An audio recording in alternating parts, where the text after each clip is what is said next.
let's quickly look at the ICT roadmap of 2017 to 2020, which you just launched not too long ago. The thrust is on the core challenge of growing a broadband market. So could you give us details of this? We must start from the philosophical base of believing or accepting the fact that government has no business in business. ICT is about business of ICT, of information and technology. The role that government has is to provide an enabling environment for the private sector to thrive. So what we do in that wise is to ensure that the proper regulations are put in place, to ensure enforcement, and to ensure monitoring. These we have been doing. We have also been collaborating very well with the private sector in ICT. We've been giving them all the encouragement that they will need to succeed in driving the ICT ecosystem. Are you not placing a too much rosy flower on your cake? Because we have, an instance, a record of cybercrimes in Nigeria. We're losing up to $450 million to cybercrime. Nigeria has braced up to cyber attacks. We are collaborating with the world. We also have an anti-cybercrime law, which is being managed by the National Security Advisor. So as an individual, we have been doing a lot of conferences and encouraging a lot more people to get educated and to get conscious of the fact that cybercrime is here with us. We must meet up with the challenges. But we've seen more decisive approach on the part of the US and also, Britain as a nation, to tackle cybercrimes. We've not seen. We are also tackling it by the response has been more like a lame horse What approach. you see everywhere is government engaging in sensitizing the public. For instance, there are companies, even in the US, private companies, it's not government companies which engage in defending their nation against cyber criminalities. It is individual companies which evolve strategies towards fighting it.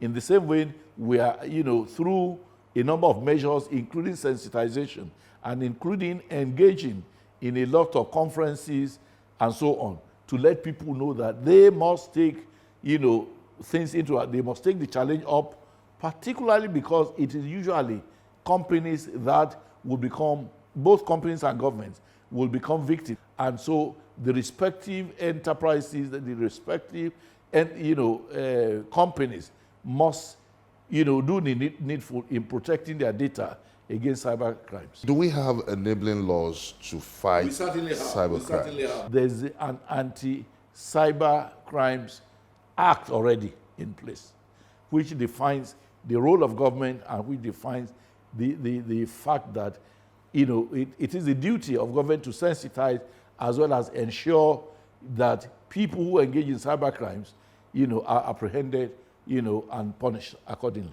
One of the reforms you also initiated was the introduction of the smart cities. Up till now, we've not seen one. Smart city is an idea. Smart city is an ideology. Smart city is the philosophy of ensuring that our towns and cities are properly planned. It is not one ministry which is engaged in smart city.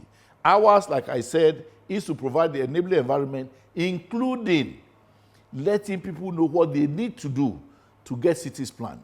For instance, in town planning, the role of the police, is there. The role of the sanitation officers is there. The role of the traffic personnel is there. The role of town planners are there. It is not the Minister of Communication which goes on to plan cities to make them smart. Ours is to sell the idea to all those who are engaged in city planning. That we have done by, convoking the first conference on smart city, sometime last year.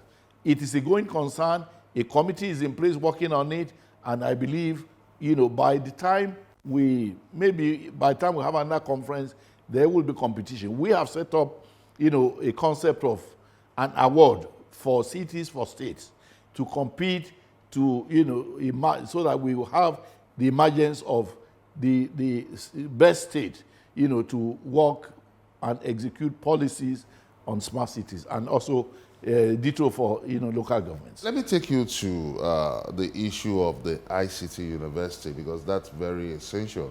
We could say that it's an ambitious step to create a manpower resource to build a proper ICT institution in the country.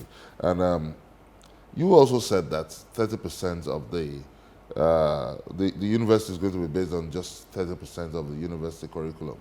So the concept of ICT arose from my discovery of the fact that in Nigeria we have a number of universities which produce, computer studies graduates, but we discovered that the quality of our graduates in this is far-fetched. And I felt that there was need for us to have a university which is specialized, which can produce the needed manpower for us. A lot of times we say that a lot of jobs in the ICT sector are exported. For instance, customer services, you find out that the woman, the lady at the other end is speaking Indian English or speaking Japanese English or whatever. And we felt that there was need for us to have a university which would, really be an ICT university in all its ramifications, which would have the capacity or the ability to really train its graduates in such a way that they will be ready for the market as soon as they graduate. And as at that time also, I was conscious of the fact that we have a Digital Bridge Institute, which is a middle cadre college for training telecoms, personnel, owned by one of the agencies of my ministry, which is being underutilized.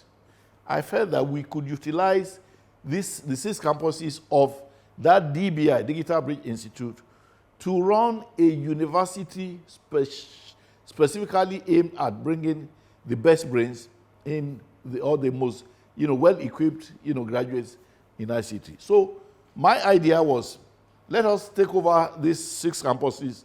Let us then bring in foreign partners, particularly get engagement to universities across the world which are ICT universities. We have a number of them in India, about 3 of them in India, about 3 of them in New Zealand. As small as New Zealand is, they have 3 ICT universities and so on and so forth. In any case, I conceptualized the idea with the support of a commissioning committee, of a preparatory committee headed by Professor Julius Okoje, former executive secretary of the National Universities Commission. They submitted their report, and I packaged it and took it to the, Federal Executive Council. Ironically, the Federal Executive Council felt it was an overambitious project and that it didn't have money. Nigeria didn't have enough money to run it, particularly having regard to the fact that existing universities were being owed more than 26 billion naira.